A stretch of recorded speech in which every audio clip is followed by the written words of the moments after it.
Hello dear all, welcome to our channel Smart Indian Model School. Smart Indian Model School present Smart Indian EduFun classes.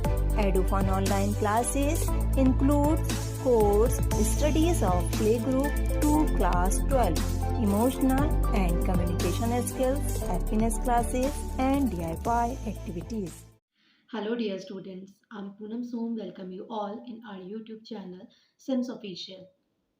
Students, I'm your SST teacher. Today through this video I'm going to share with you the new exam pattern of 2020 and 21 that is specially designed for this pandemic year by the CBSE board.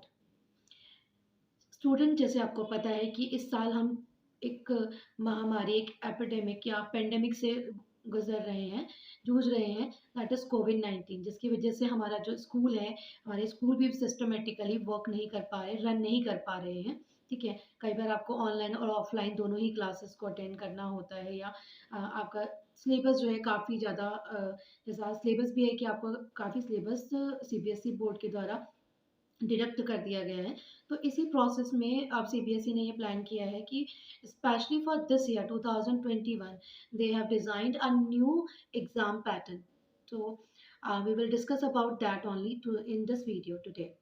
So the very first we'll talk about the instruction. So in the instruction, the very first I want to tell you that the paper is divided into 5 sections. Section A, Section B, Section C, and Section D and E. ठीक है? So and each section has the different type of questions, different kinds of questions. Suppose अब हम जैसे यहाँ पे बात करते हैं तो हम सबसे पहले बात करेंगे सेक्शन ए की ठीक है तो सेक्शन ए में क्या है सेक्शन ए में आपको बताया गया है कि there would be the MCQs ठीक है there would be 1 to 16 questions 16 question would be there these would be from all the subject मतलब जैसा आपको पता है कि एसएसटी में आपके 4 सब्जेक्ट हैं history geography eco and civics ठीक है तो आपके उन जो 16 क्वेश्चन हैं उसमें से आपके सारे क्वेश्चन मतलब सारे सब्जेक्ट से यानी कि चारों को सब्जेक्ट से आपके पास क्वेश्चन आएंगे ठीक है तो बट क्या है कि जो ये क्वेश्चंस हैं ये एमसीक्यूज टाइप के होंगे जिसमें आपको एक particular answer an appropriate answer you will have to choose for the answer question ठीक है सो अब आप बहुत ज़्यादा कंफ्यूज भी होंगे क्योंकि कई बार ऐसा होता है कि सपोज एक क्वेश्चन आया और उसमें आपको बताना है ईयर कि in which year the thing has been held या this incident has been held तो आप उसमें क्या बताएंगे कि भाई आपको ये देखना आपको सारे ईयर सेम जैसे लगेंगे तो अगर आपने इसे बहुत अच्छे से पढ़ा है डीपली पढ़ा है तो आप एक्यूरेट आंसर को या जो भी जो उसका सही आंसर है उसे टिक कर पाएंगे तो एक तरह से ये ईजी है ईजी किस लिए है क्योंकि आपको यहाँ पर राइटिंग वर्क कुछ नहीं करना है आपको सिर्फ क्या करना है कि करेक्ट आंसर को करेक्ट करना है ठीक है उस पर टिक लगाना है तो this is a section number A section A ठीक है आप इसे देखेंगे यहाँ पर स्लाइड में आपको दिख भी रहा होगा कि this is the example of section A now let's move forward to the section B in section B what has been divided question number 17 to 22 ठीक है question number 17 to 22 are divided in are divided into 3 marks ठीक है आपको यहाँ पर क्या करना है कि आपको 17 18 19 20 21 22 ठीक है यानी कि 6 क्वेश्चन आपको 3 मार्क्स के अटेम्प्ट करने हैं ठीक जहाँ पर आपको इन 6 क्वेश्चंस में आपको सारे सब्जेक्ट से रिलेटेड क्वेश्चन मिलेंगे चाहे वो इको हो ज्योग्राफी हो सिविक्स हो या फिर आपका हिस्ट्री हो ठीक है तो इन सब से रिलेटेड आपको क्वेश्चन मिलेंगे आपको वहाँ पर सीधे सीधे वही पॉइंट्स और आपको अच्छे से पता है कि एसएसटी में आपको क्या करना है no need to write the story ठीक है आपको ज़्यादा ज़रूरत नहीं है पैसेज लिखने की या स्टोरी लिखने की you will have to write the points ठीक है अब 3 मार्क्स का अगर क्वेश्चन है तो आपको 3 पॉइंट लिखने हैं जिसमें आपको 4 पॉइंट भी ऐड नहीं करने क्योंकि आपका अगर चौथा पॉइंट होगा तो बेटा स्टार्टिंग के 3 आंसर्स ही या पॉइंट्स ही चेक किए जाते हैं बोर्ड इवेलुएशन में ठीक है तो आप का जो फोर्थ आप ऑप्शन अगर लिखेंगे या फोर्थ पॉइंट लिखेंगे तो वो दैट वुड बी डिडक्टेड वो टीचर द्वारा चेक तक नहीं किया जाएगा देखा तक नहीं जाएगा सीधे कट कर दिया जाएगा so whatever the things has been asked आपको क्या करना है कि उसी से रिलेटेड आपको एक्यूरेट आंसर्स लिखने हैं ठीक है Now let's move forward to the section number C. In section C, there would be the question number 23, 24, 25 and 26. ठीक है, 20 यानी कि यहाँ पर होंगे 4 क्वेश्चन दैट विल, और ये कितने होंगे, that will carry 4 marks for each. आपका हर क्वेश्चन 4 मार्क्स का होगा। अब 4 मार्क्स का क्या है कि आपने अपनी बुक में देखा होगा, स्पेशली हिस्ट्री की बुक में आपको सोर्स दिए होते हैं। ठीक है, जब हम चैप्टर पढ़ रहे होते हैं तो उसके कॉर्नर में कहीं ना कहीं उस टॉपिक से रिलेटेड कोई सोर्स दिया होता है। तो ऐसे ही आपको सोर्स बेस्ड क्वेश्चन मिलेंगे। ठीक है, आपको एक पूरा पैसेज मिलेगा, that would be the source. ठीक है, जिससे आपको क्या होगा कि उनका जो क्वेश्चन दिए गए होंगे उस पैसेज से रिलेटेड या उस सोर्स से रिलेटेड उनके आंसर आपको लिखने होंगे। अब ये ज़रूरी नहीं है कि आपके जो क्वेश्चंस उसमें से पूछे गए हैं तो उनके सिर्फ आपको आंसर ही लिखने पड़े।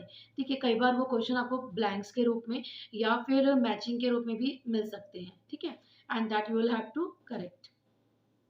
और यहाँ पर आपको सबसे ज़्यादा सोचने की बात ये है कि आपको पूरा सोर्स बहुत ही सीरियसली पढ़ना है, ध्यान से पढ़कर ही उसका आंसर चूज़ करना है। ठीक है, अगर आपके वो आंसर सही, इट मीन्स सही। ठीक है, आपके पूरे पूरे आंसर आपके हाथ में है। नेक्स्ट है आपका section number D. In section D, 27 to 31 questions are there, means 20 question number 27, 28, 29, 30, 31. Total 5 questions are there and each question carry 5 marks for each. में क्या होगा, आपको सब एग्जाम सब में आपको 5 मार्क्स का ये क्वेश्चन है, एक क्वेश्चन है। तो इसमें आपको वही सेम प्रोसेस ही, मतलब सेम ही तरीका आपको चूज करना है कि हर आंसर के लिए आपको 5 पॉइंट्स लिखने हैं। बट वो 5 पॉइंट्स कैसे होने चाहिए, रिलेटेड टू द टॉपिक, की एक्यूरेट जो आपसे पूछा गया है वही। ठीक है, तो 5 मार्क्स के आपके 6 क्वेश्चन होंगे, 27, 28, 29, 30, 31। ठीक है, नेक्स्ट है आपका सेक्शन ई। सेक्शन ई में क्या है, आप जैसे बहुत अच्छे से जानते हैं, आपने बहुत सारे पेपर 9th क्लास में भी पेपर दिया था आपका मैप। ठीक है, ये तो आपका थ्योरी हो गया, आपको मैप भी करना है। तो मैप में आपके पास दो से मैप आपका 2 पार्ट्स में डिवाइडेड है, 2+3। 2 आपके 2 मार्क्स हैं हिस्ट्री के लिए और 3 मार्क्स हैं ज्योग्राफी के लिए। ठीक है, अब उसमें क्या होगा कि पार्ट ए में आएगा आपका हिस्ट्री से रिलेटेड क्वेश्चंस पूछे जाएंगे, जिसमें आपको हिस्ट्री के 2 क्वेश्चन, ज़रूरी नहीं है कि अगर 2 मार्क्स का है तो वहाँ पे 2 ही क्वेश्चन पूछे जाएँ। हो सकता है कि आपको वहाँ पर 4 क्वेश्चन पूछे जाएँ और मीन्स हाफ मार्क्स का 1 आंसर हो। ठीक है, तो वो आपको वहाँ लोकेट करना है। ऐसे ही पार्ट बी में आपके 3 मार्क्स होंगे ज्योग्राफी के लिए, ज्योग्राफी के क्वेश्चंस के लिए। ठीक है, तो वहाँ पर आपको आंसर्स देने हैं। So this was the paper division into the sections. So बच्चों, and the one thing is at last I just want to I wish to tell you that there is no overall choice in the question paper. That is a serious matter कि भैया आपको आपके paper के लिए external choice कोई नहीं है।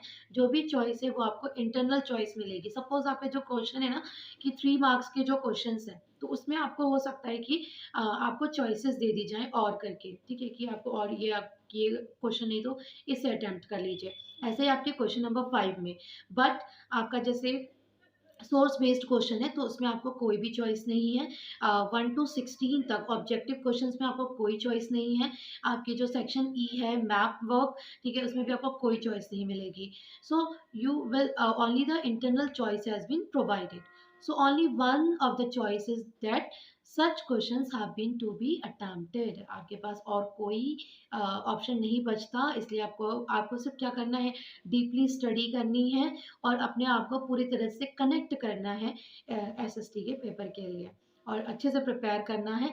और साथ ही साथ स्पेशली जो सेपरेट इंस्ट्रक्शंस दिए गए हैं आपके हर सेक्शन के साथ और क्वेश्चंस के साथ, आपने ध्यान से पढ़ेंगे और ध्यान से ही उन आंसर्स को करेंगे। ठीक है, and the most thing is that कि बेटे 1 to 32 क्वेश्चन में total 32 questions are there and you will have to attempt all. आपको कोई भी क्वेश्चन छोड़कर नहीं आना है। Try to manage your time and write the answers quickly as in a proper way. ठीक है, thank you. So all the best for your exams.